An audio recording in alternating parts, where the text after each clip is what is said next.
the Cybersecurity and Compliance Podcast with Craig Petronella. Learn about the most current IT security threats in ransomware, phishing, business email compromise, cybercrime tactics, cyber heist schemes, social engineering scams, as well as hints and tips from leading professionals to help you prevent hackers from penetrating your network and dropping ransomware or malware payloads. This podcast will arm you with the best info to defend your network against the latest cyber crimes. Don't forget to like and subscribe. And now, here's your host, Craig Petronella. Welcome, everybody. New and exciting podcast on cybersecurity. Happy Monday. Happy Monday. All right. We were talking earlier about how cryptocurrency is not as anonymous, I guess is the right word, as most people think, how it's recorded on the ledger, and then how it might. There was an article that I was reading about how Russia might, or adversarial countries might use cryptocurrency to evade sanctions. So we're going to talk about that. Is that still a topic at hand? Definitely. That sounds good. Oh, yeah. All right. Erin, you want to go first and tell me your thoughts, or you want me to kick it off? I definitely thought that it was interesting. It's an interesting thought to think that Russia could potentially, or anybody could potentially overcome sanctions by using crypto. But reading, that's something that's going to really happen. And I thought that the reasons that they listed were it not happening pretty interesting. For example, they said that moving commodities on a large global scale is bound to be noticed. And then there's also the volatility. So it doesn't seem like that's something that they could do necessarily. But I don't know. What do you guys think? I think obviously the blockchain ledger is public, so anybody can see like what wallet is moving, how much, and this and that. I just don't think it's very, I guess, smart. I could be wrong, but who knows? Yeah, I think so obviously distributed ledger technology, or DLT, which is what blockchain's built upon, tracks and records everything publicly on the public record of the blockchain suit. So let's say Russia buys 10,000 Bitcoins today. You're going to see that huge transaction. You're not going to know, you're going to see the wallet address. You're not going to really know initially who owns that wallet address without some reconnaissance. But I think the point here, though, is that unless the adversary already has the crypto in a cold wallet that's never been used before, then that would be harder to trace, not impossible, but still harder to trace, much harder than if a adversarial country were to go to and exchange their bank-backed currency, their fiat, for Bitcoin or whatever crypto they wanted. That transaction is also recorded. So and then there is also the talk about how much money it is too. So there might not be at the current value, the present value of the crypto, there's just not enough that would cover as well. So that's another reason why. Does that make sense? Yes. Yeah. And it's really hard can you guys hear me okay? Yeah. Yes. Okay. My microphone wasn't doing the normal green lights, so I didn't think it was working. It's really hard to fly under the radar with larger amounts of crypto. It's like literally impossible to fly under the radar because you have people that, for the sake of analytics, they monitor all movement across all the different blockchains because they're tracking whales, and they're using that intelligence. These are not even government entities per se. These are just people that are using this intelligence in order to help them determine like what moves the market might make. So whenever a whale moves something, everybody knows about it because it's being reported. Like they actually have algorithms in place that post to Twitter automatically, like without any human intervention. When whales make movements, these algorithms are reporting it on Twitter. It's really, and then that, if it was a government entity wanting to look into those things, that obviously gives them that information to work from. Flying under the radar with large amounts of crypto is next to impossible. I was thinking about why don't they just move or ditch their currency and go to the Bitcoin, El Salvador, is that not possible? Oh, it absolutely is possible. I mean, not necessarily for, I think the point is, can it be used to evade sanctions? So I think that's not not the best use case, but could it be used for the public like El Salvador? And I think there's another country that adopted it recently too. But yeah, absolutely could be used for the public. And then that public adoption is only going to do what? It's going to drive the price higher because it's purely supply and demand in Bitcoin's case anyway. Yeah. There's ways that people could transfer money from user to user, peer-to-peer transfer. Yeah. So but it's a different problem that it solves. But yeah, absolutely. Sure. Yeah. Oh no, I was just hearing that they implemented their new debit card transfer system pretty recently, and it seems like the biggest thing is peer-to-peer transfer right now, at least. I think if the mass public, let's say, like we use Russia as an example, or even any country really, let's say the public, if the mass adoption is Bitcoin, for example, it really puts more of that power in the public's hands, but the public also is going to be skeptical about the volatility of it, at least in the short term, because you have to remember the higher the price goes, the more stable it becomes. And with something like Bitcoin, with the scarcity factor and how there's only so much available, that's why it's the chosen one, right, for El Salvador and things like that. But my point is that if we use Russia as the use case, if more Russian citizens adopt Bitcoin, it could be at least a diversified way for them to send and exchange Bitcoin in a peer-to-peer fashion. Yeah, for that stuff, that's where for like at the normal people level, you have the whales that have the huge amounts that those are tracked.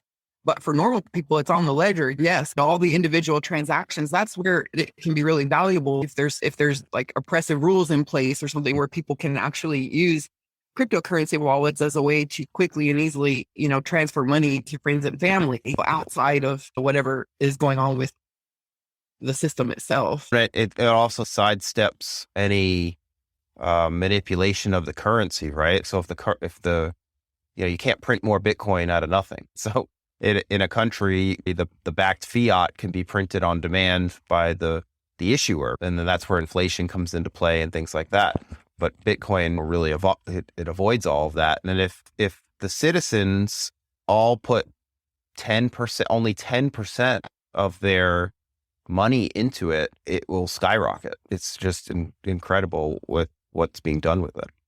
Yeah, I think what's interesting too, oftentimes when you hear people having the conversation about crypto and cash, what you hear a lot of the time is forgotten about. It's one of the main reasons that Bitcoin was even introduced by Satoshi, air quotes, because it was to eliminate the double spend problem. And that is rarely talked about. And it's probably not even understood by a lot of crypto investors that, are jumped on after the fact to try to make some money. But the double spend problem was a very real problem for the current financial system. When you make a transaction on a credit card or something like that, I'm not a finance person, but there's a lot of steps that need to happen in order for that transaction to be from start to finish, to be processed and documented and closed and settled. So when you swipe that card, that transaction is far from settled. It initiates the transaction, but there's many more steps in that process that need to happen in order for that transaction to be completed.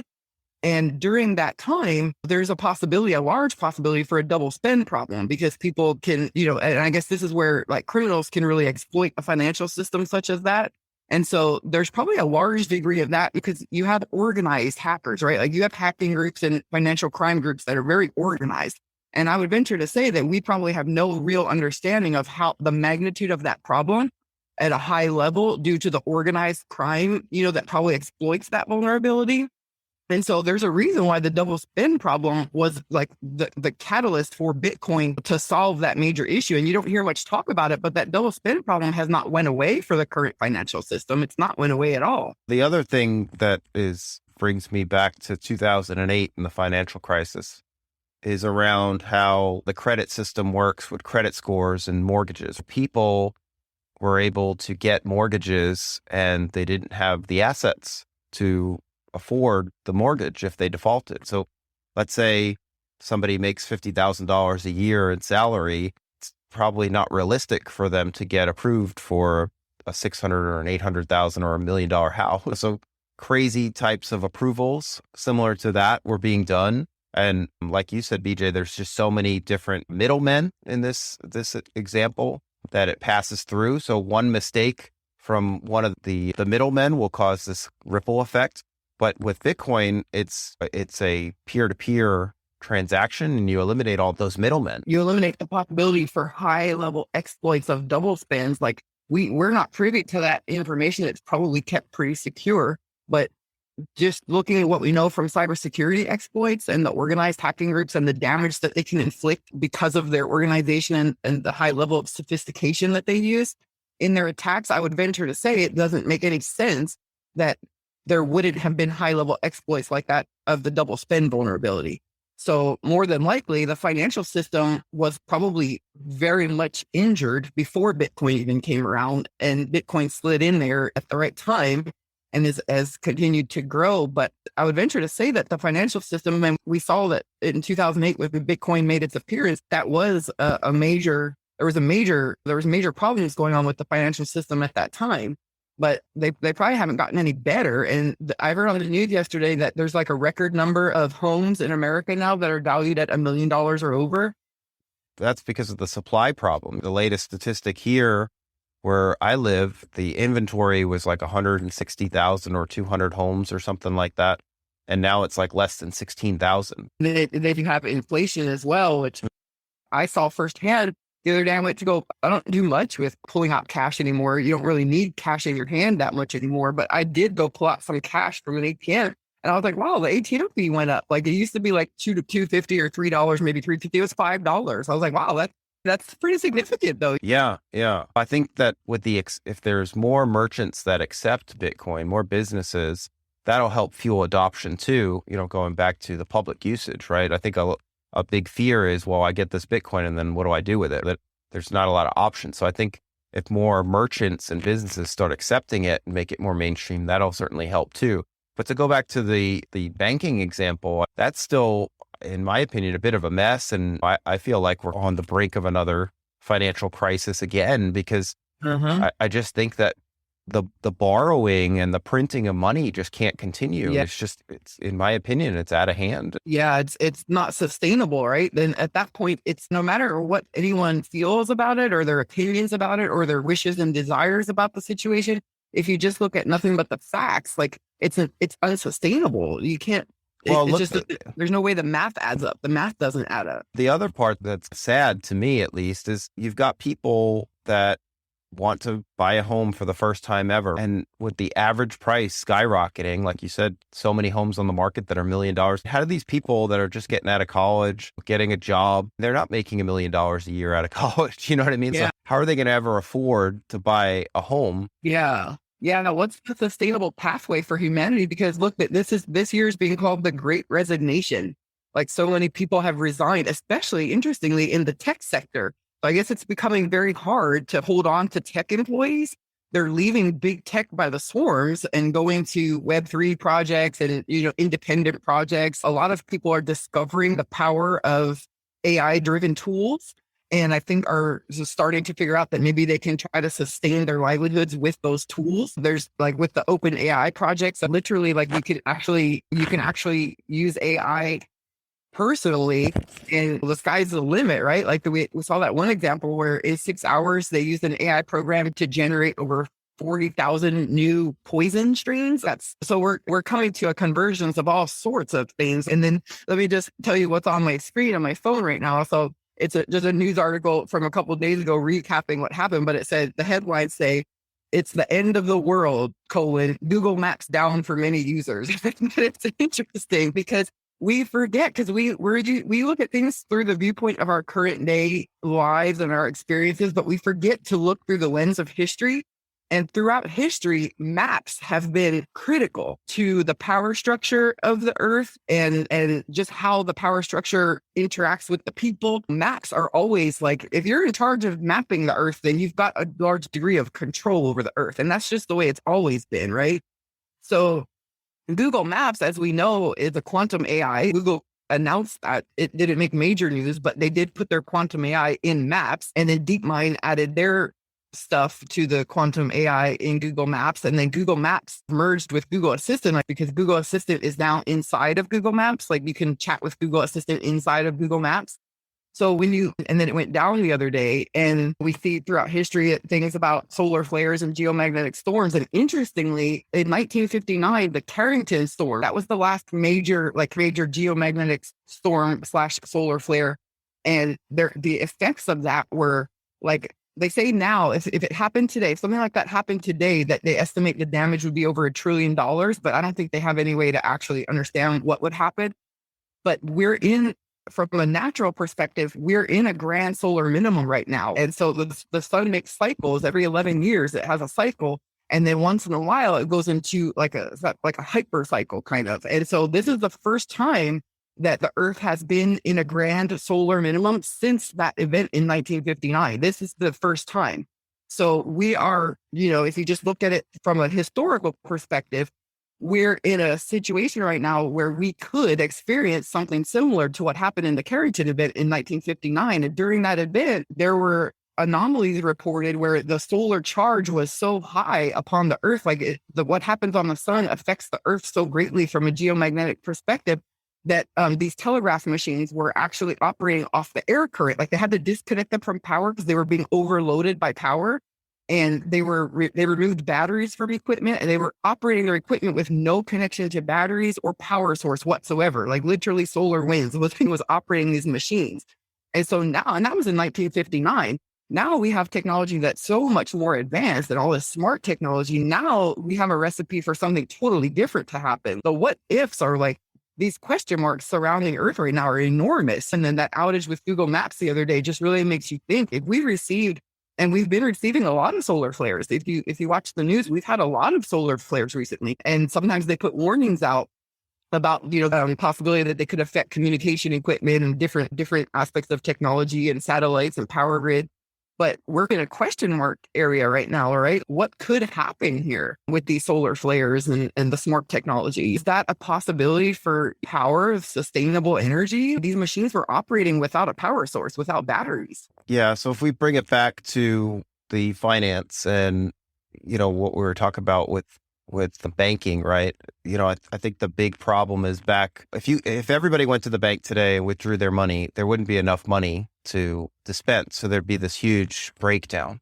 And I think my point in talking about how it's going to be challenging for first-time home buyers is, what are they going to do? They're going to go to a bank. They're going to get a mortgage. So what I think is going to happen, in my opinion, would be that your typical 30-year mortgage is going to go away. It's going to be more like a 40 or a 50-year mortgage, because the banks and the financial institutions are always going to find ways to give credit to the consumer. So I think that could be something that happens, like with a car loan too. You can't afford the car. So what does the car dealership do? Oh, instead of that 5-year loan, we'll stretch it to 7 years or 8 years. We'll get your payments down. But by the way, you're not going to be paying $20,000 or $30,000 for that car. You're going to be, in the end, if you did the math, you're going to be paying like $75,000 with all the interest and everything else. So my point is that a lot of people are going to be on this hamster wheel of more debt and never paying the thing off.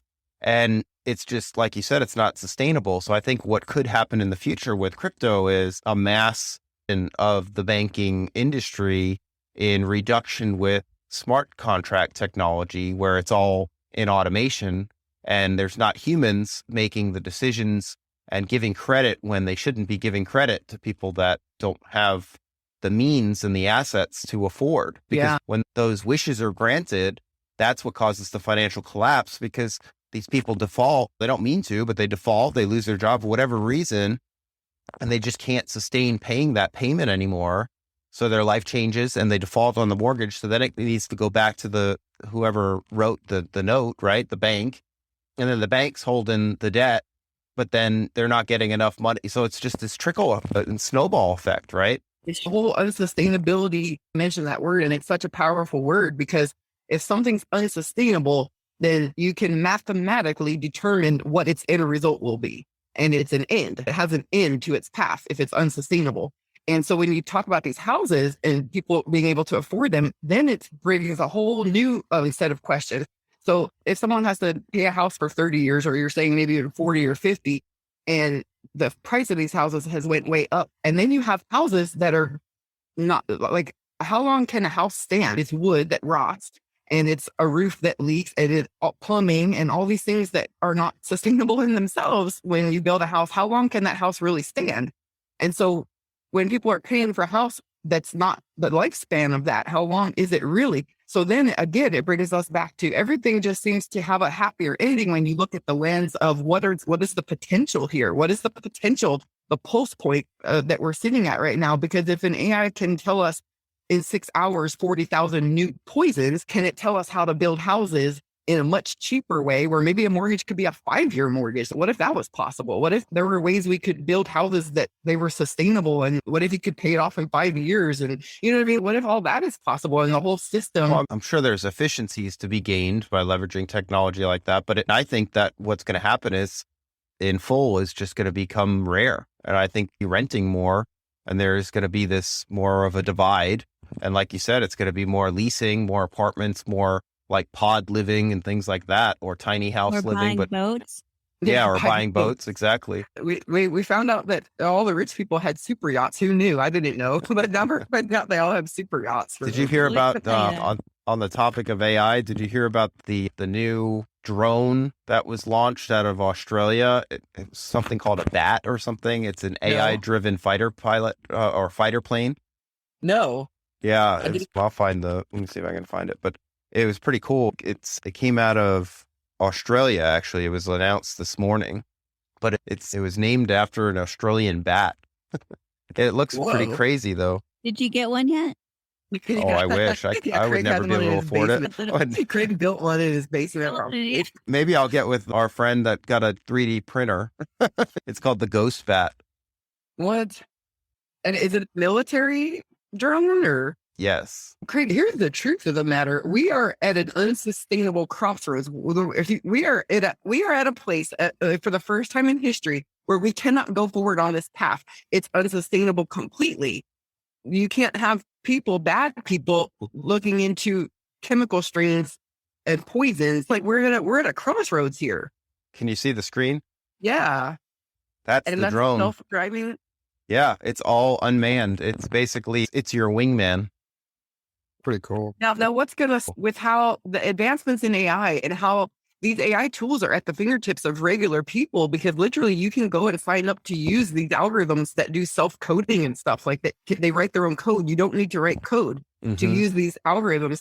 So with that being true, you have a bunch of civilians now that have access to these AIs that are very powerful. So what's to stop civilians with money from creating these types of that only the military had before? What's to stop that? It's like 3D printers, right? People are making all sorts of stuff with 3D printers that... Like, what is that about? What can you really make stuff with 3D printers? What is it? I don't know anything about this. Like, what is this about? How does it print? What is it using? There's different kinds of 3D printers. I don't know a whole lot about them, but a lot of 3D printers use what's called filament.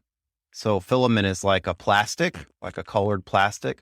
It looks almost like yarn, but hard plastic in a reel, right? And then they load the 3D printer with it. And then whatever you build with the 3D printer, it uses the different colors of filament to build what you told it to build when you programmed it. Oh, wow. At the same time, they're making breakthroughs like every moment with quantum substances like this graphene that's a 2D structure that's self-forming under the right conditions. Like literally you put the right compounds in place and it forms itself, like you think like nanoparticle type stuff. Like it literally is self-forming, very inexpensive and very easy to do under the right conditions. So if you add that to 3D printers, what's the output then? The other thing too is with certain types of 3D printers is you could actually have it like cut things, like lasers can cut metal and different kinds of things. So you can fabricate these different pieces of like you load in almost like a schematic or instruction set of how to build stuff. And I remember reading a long time ago with certain 3D printers, people were making guns and weapons and skirting. Since they were made of plastic, they would skirt through metal detectors. They would become undetectable. So there's all sorts of things that can be used good and bad with 3D printing technology. But yes, it is advancing quite rapidly. And there's different. Yeah, every piece of technology and all the advancements you hear about, when you factor that, when you couple it with advances in quantum technology, that they're like not really advances. I would call it more like rediscoveries because this is ancient technology. But when you couple that with the advancements there, like there's a pathway for a self-forming, like the graphene structure. There's a pathway that seems to be self-unfolding that takes us to the possibility of a more sustainable system and a more sustainable future. Yeah, I think they're already experimenting with that, like building houses and stuff like that with 3D printers. Yes, they did. You're right, Erin. They successfully built one. Now, probably that it's infancy as far as the potential. It's probably that it's infancy, but we're experimenting with it at Petronella Technology Group, the way that we work with different cybersecurity AI-driven tools and applying different aspects of machine learning and seeing these tools evolve under our watchful eyes. So we're involved with that at Petronella Technology Group. So it would be really hard to convince any of us that there's not potential there because we see it unfolding just in our day-to-day operations. We see advancements in machine learning that can sometimes be astonishing. awesome. Honestly, speaking of that too, like it's ridiculous that we're supposed to work like our entire lives to pay off shelter, like something that's supposed to be basic need. Yeah. And something that causes you anxiety and fear if you don't have. A lot of people that kind of live paycheck to paycheck, they have an underlying sense of anxiety at all times because they know that homelessness or not having your needs met is a reality, and it's not that far away of a reality. And that undercurrent of fear and stress really brings out the worst in people. When you're operating under conditions of extreme fear and stress, you're not your best self at all. And you're not putting your best self out there into society. And so collectively, we're probably putting off harmonics that are like nailed on a chalkboard because of the undercurrent of fear and stress. So some of these advancements in technology, like they could actually be a catalyst for things really improving within the species just because the level of fear and stress can be greatly reduced. Yeah, that's a valid point. If you had a bank account right now that had enough to support you and your generation for the next 20 years, you'd probably live a lot more carefree than you do as far as exploring your passions and being joyful and stuff instead of being stressed all the time. So then if everyone was like that, you picture like a more colorful earth with like everything is, if you just look at it from, it sounds like a bunch of, what do you call it? Like hocus pocus until you actually think of it from a scientific perspective, but everything is sound and light and waves. And so harmonics are very real and they're very much real to the cosmos. So what we put out, we're attracting back as a species. We put out these harmonics that are fear-based and just like chaos really. And then that's what's coming back. But through the use of advanced technology, we're seeing a pathway that maybe that can start to improve and we can start to experience better things. Right? Wouldn't it though? Yeah, I think the point is that there's efficiencies to be gained with these different types of technologies in so many different areas. Yeah.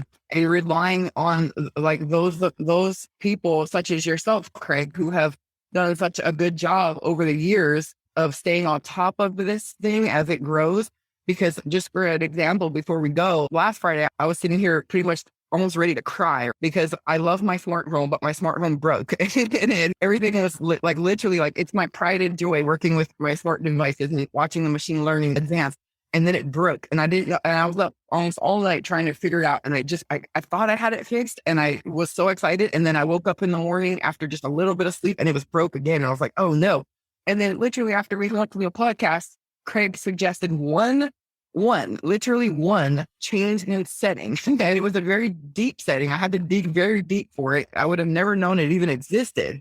But you suggested to me this one setting to alter. And I did that. And oh my gosh, ever since then, I have not had a single problem with my smartphone. I cannot even tell you the difference. My smartphone has went from having a lag time, like when I communicate to my smart devices, there was a lag time. Sometimes there were glitches. Things weren't going right. And I thought it was just part of the machine learning. No, come to find out, it was all related to that problem. Because now that I fixed that setting that I would have never known existed except for your advice, now everything is flowing in such a different way. I feel like I can barely get my words out before they're responding to me and nothing is glitching. Like literally it is working perfectly. And it's amazing. And I can see, wow, it's really going to start growing from here. Because that one change of setting, but without your years and years of experience, I would have never known to change that setting. And I would have never got to this point in my smartphone. Like literally, it was a game changer. So Craig is the real AI whisperer. No, what it is truly is that teamwork makes the dream work. Like, I have a knack for working with these devices, but I do not have Craig's knowledge of all these years of experience that he has. I do not have that. And it would take me just as many years to learn that. And I don't want to do that. So Craig is excellent for that. Like, it's all about just everybody pitching in with their best, whatever they have. And that's a recipe for a perfect humanity as well. Like, everybody has natural gifts and talents. Like, Craig's a very technical person, and I'm more of an artsy type mind, creative. And you, Erin, and Blake, like, we're all different. But when we apply our individual gifts and talents, and we just commit them to the team, great things can happen. Like, I have a smartphone that I would say is probably flowing better than most smartphones because of the teamwork here. Yeah. One more thing before we leave. When you're talking, Craig, about the new fighter jet that's a drone, I totally envisioned like a Top Gun remake. No more Iceman.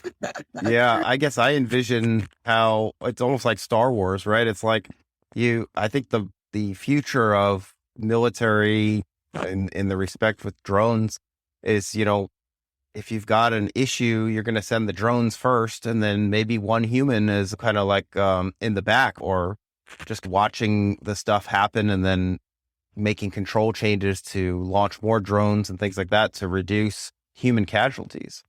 Yeah, it's definitely a game changer in many different ways. All right, guys, let's wrap up here. Thanks for listening to the Cybersecurity and Compliance Podcast with Craig Petronella. For other episodes and more information, visit petronellatech.com. Also visit our other websites, compliancearmor.com and blockchainsecurity.com.